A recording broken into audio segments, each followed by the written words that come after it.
আসসালামু আলাইকুম। আশা করি সবাই অনেক, অনেক ভালো আছেন। আলহামদুলিল্লাহ আজকে আমরা আমাদের হালি পেঁয়াজের জমি করব, যার জন্য সকাল, সকাল ঘুম থেকে উঠে খাওয়া-দাওয়া সেরেই চলে এসেছি আমাদের হালি পেঁয়াজের জমিতে এবং এসে দেখি যে আমাদের হালি পেঁয়াজ পুরোটাই এসে গেছে এবং পুরো জমিটাই আজকে এসে গেছে, যার জন্য আমাদের এই হালি পেঁয়াজটা কুবিয়ে শেষ করতে হবে। আসলে আমরা এই ১ বিঘা জমি একটু নামি করে রোপণ করেছি পেঁয়াজ। কারণ আমরা এই ১ বিঘা জমির পেঁয়াজ সারা বছর ঘরে রাখবো, যার কারণে একটু দেরি করে রোপণ করেছি এবং এই পেঁয়াজগুলো সুন্দরভাবে পাকায়া তারপরে আমরা এগুলো উঠানোর পরে সারা বছরের জন্য ঘরে মজুত করে রাখবো। আরেকটা কথা আমাদের এই পেঁয়াজগুলো মাশাআল্লাহ অনেক ভালো আছে এবং গাছটা প্রতিটি গাছই পুষ্ট আছে। কারণ এরই মধ্যে আমরা প্রায় ২ বার ওষুধ প্রয়োগ করেছি এবং ২ বার সেচ প্রয়োগ করেছি, যার কারণে মাশাআল্লাহ গাছগুলো অনেক সুন্দর আছে এবং এরই মধ্যে আমরা প্রায় অর্ধেক জমি কুপিয়ে ফেলেছি এবং বেলা দুপুর হয়ে গেছে, যার কারণে আমরা তাড়াহুড়ো করে এটা কুপিয়ে একটু রেস্ট নেবো। রেস্ট নিয়ে বাড়ি গিয়ে খাওয়া-দাওয়া সেরে আবার এসে এই জমি কোপানো শুরু করব। আলহামদুলিল্লাহ এরই মধ্যে আমরা অর্ধেক জমি কুপিয়ে শেষ করে ফেলছি। তারপর একটু ছায়ায় এসে রেস্ট করছি এবং পানি পান করতেছি। কারণ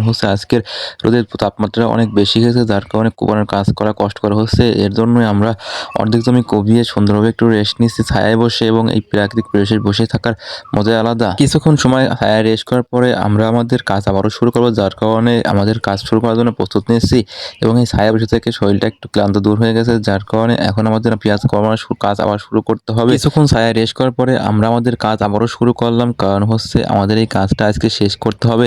এর জন্য বেশিক্ষণ ছায়ায় রেস্ট না নিয়ে আমরা আমাদের কাজ আবারও শুরু করেছি এবং এরই মধ্যে দুপুর ১টা বেজে গেছে, যার কারণে আমাদের বাড়িতে যাইতে হবে।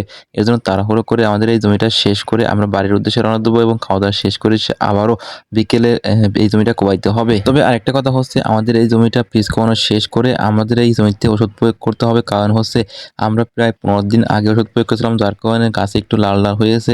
এর জন্য তাড়াতাড়ি কোবানোর কাজ শেষ করে আমাদের এই জমিতে ওষুধ প্রয়োগ করতে হবে এবং এরই মধ্যে আমরা বাড়ির উদ্দেশ্যে রওনা দিলাম। সবাই ভালো থাকবেন এবং আমাদের জন্য দোয়া করবেন। আসসালামু আলাইকুম ওয়া রাহমাতুল্লাহি ওয়া বারাকাতুহু।